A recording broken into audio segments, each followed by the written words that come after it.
নমস্কার। তো এটা একটি ইন্ডাকশন ওভেন। তো এটার মধ্যে কিছু সমস্যা আছে, যেমন এটার মধ্যে হচ্ছে ডেড কন্ডিশন আছে, অর্থাৎ এটার মধ্যে কোনো রকম পাওয়ার আসছে না। তো এই ইন্ডাকশানটা আপনাদেরকে রিপেয়ার করাটা দেখাবো এবং সম্পূর্ণ স্টেপ বাই স্টেপ আপনাদেরকে দেখাবো। তো চলুন ভিডিওটা সম্পূর্ণভাবে দেখতে থাকুন। তো এটা হচ্ছে একটুখানি রেট কম আর কি, এটা দামটা অনেকটা কম থাকে এই ইন্ডাকশানটার মধ্যে। তো এই ইন্ডাকশানটা ম্যাক্সিমাম দেখতে পাওয়া যায় এবং এর রেটটা অনেকটা কম থাকার কারণে অনেকে এটা কিনে থাকেন। তো এটা দেখুন সমস্ত কিছু খোলা আছে, অর্থাৎ এটা একজন টেকনিশিয়ানের কাছে, ওনার কাছে এটা গেছিলো, তো উনি এটা দেখেছেন। কিছু কিছু জিনিস এখানের মধ্যে খুলে রাখা রয়েছে, অর্থাৎ এখানের মধ্যে দেখুন আইজিবিটি এবং এই যে ব্রিজ রেকটিফায়ার যেটা হয় সেগুলো কিন্তু সম্পূর্ণভাবে খোলা রয়েছে। অর্থাৎ এখানের মধ্যে দেখুন এই যে ক্যাপাসিটার যেটা রয়েছে, এই ক্যাপাসিটার কিন্তু ফেটে গিয়েছে, অর্থাৎ এটা কিন্তু হাই ভোল্টেজের কারণের জন্য বা যে কোনো কারণবশের জন্য এটা কিন্তু নষ্ট হয়ে গেছে। এবং এইখানে দেখুন এই যে ক্যাপাসিটার যেটা রয়েছে 0.33, এটা একটুখানি যেটা বলা হয় ওটা ফুলে গেছে বা ফেপে গেছে, যেটাই বলুন না কেন।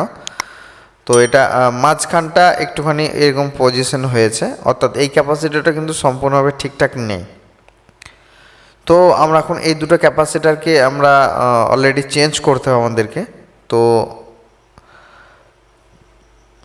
আমাদের এখন যে কাজগুলো করতে হবে সেটা হচ্ছে, এখানে আমরা একটা নতুন একটা ক্যাপাসিটার নিয়েছি। দেখুন এটা হচ্ছে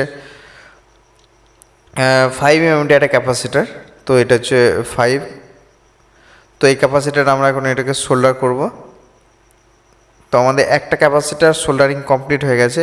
এবার আমাদের ব্রিজ রেকটিফায়ার এবং আইজিবিটি সেকশন যেটা রয়েছে, তো ব্রিজ রেকটিফায়ার এবং আইজিবিটির এই যে ছিদ্রগুলো যেগুলো রয়েছে এগুলো আমরা একটুখানি ভালোভাবে পরিষ্কার করে নিচ্ছি, যাতে আমাদের আইজিবিটি এবং ব্রিজ রেকটিফায়ারটা খুব সহজে সোল্ডারিং করতে যাতে অসুবিধা না হয়, তাই জন্য আমরা এটা একটুখানি পরিষ্কার করে নিচ্ছি।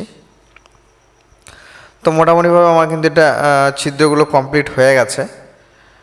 তো এবার আমরা যেটা করব, একটা ব্রিজ রেকটিফায়ার নেব। এই যে ব্রিজ রেকটিফায়ার, এটা 1510 নিতে পারেন বা 808, যেটা নাম্বার নেন না কেন। এবং একটা আইজিবিটি নেব।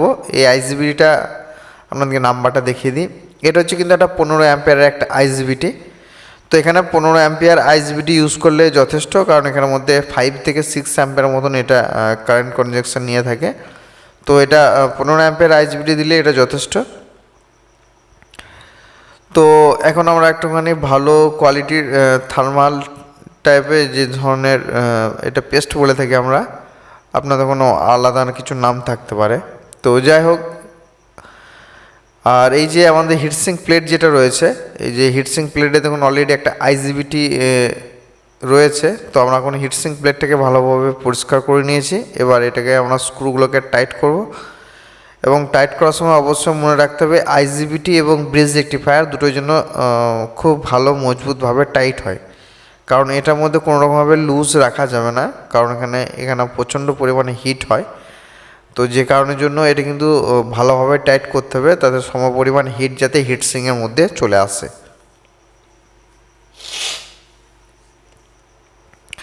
তো এখন দেখুন আমাদের ব্রিজ রেকটিফায়ার এবং আইজিবিটি যেটা রয়েছে এগুলোকে আমরা এখন সোল্ডার করে দেবো। তো অবশ্যই সোল্ডার করার সময় একটুখানি লক্ষ্য রাখবেন যাতে একটার সঙ্গে একটা টাচ না হয়ে যায়। এবারে অতিরিক্ত যে লিডগুলো থাকবে সেগুলো একটুখানি করে কেটে দেবেন, যাতে সার্কিট বোর্ডে সমতুল্যভাবে সোল্ডারিংভাবেই যাতে লেগে থাকে, ততটুকু অংশ রাখবেন, বাদ বাকি অংশটা কেটে দেবেন। তো এবারে আমরা যে কাজটা করব সেটা হলো যে এই যেখানে ক্যাপাসিটি যেগুলো একটুখানি ডাউন পজিশনে রয়েছে সেগুলোকে সঠিকভাবে আপ করে নেব। এবং এখানে আমরা এখন একটা ক্যাপাসিটারকে সোল্ডার করব। এখানে 0.27 দিতে পারেন, 0.24 দিতে পারেন বা 0.33। আপনাদেরকে তিনটে নাম্বার বললাম, 0.24, 0.27, 0.33। তো এখন আমাদের মোটামুটিভাবে এটা কমপ্লিট হয়ে গেছে। এবার আমাদের ফিউজের যে কানেকশানটা রয়েছে, এই যে ফিউজ যেটা রয়েছে, এই ফিউজটা যেহেতু এখানে নষ্ট হয়ে গেছে, তো আমরা এখন এই ফিউজটাকে ফেটে গিয়েছে যে কারণের জন্য আমরা ফিউজটাকে একটুখানি ডিসোল্ডার করে নিচ্ছি। এবং এখানে একটা সরু একটা তারকে দিয়ে আমরা সোল্ডার করব, এবং এর মাঝখানে একটা হিটসিঙ্ক কম্পাউন্ড পাইপ যেটা বলা হয় সেটা আমরা এখন এটার মধ্যে দিয়ে সোল্ডার করব, কারণ অনেক সময় এটা ব্ল্যাঙ্ক অবস্থাতে করলে কিন্তু কি হয়, ব্লাস্ট হলে চারিধারে ছড়িয়ে যায়। তো যে কারণের জন্য আমরা একটা টিউবটা দিয়ে দিলাম যাতে টিউবটার মধ্যে থাকে। তো এবার আমরা এখন এই যে কয়েলটা যেটা রয়েছে ওপরে, যেটা টপ কয়েল, যেটার মধ্যে আর কি ম্যাগনেটিক ফিল্ড তৈরি হয়ে এটা হিট হয়। তো আমরা এখন এই যে কয়েলটা যেটা রয়েছে, কয়েলটা আমরা দুই প্রান্ত একটুখানি টাইট করে নেব। তো এটার মধ্যে কোনো ব্যাপার নেই, প্লাস মাইনাসও কোনো ব্যাপার নেই, এটা যে কোনো একদিকে টাইট করলেই এটা হয়ে যায়।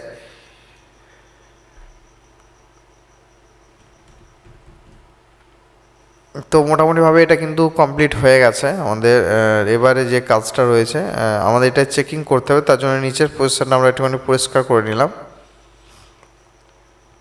তো আমরা এখন এই কর্ডটাকে একটুখানি খুলে একটুখানি চেক করবো আমরা। তো এটা ক্যাবিনেটের মধ্যে দিয়ে এটাকে আমাদের ফিটিংস করতে হবে।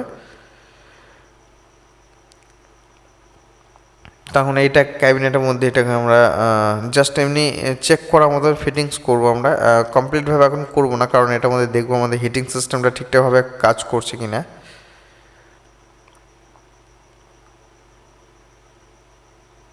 হ্যাঁ, তখন দেখুন অফ আছে, এখন ওয়াটেজ হচ্ছে 1000 রয়েছে, এটা কিন্তু 2000 ওয়াটেজে দেখায়।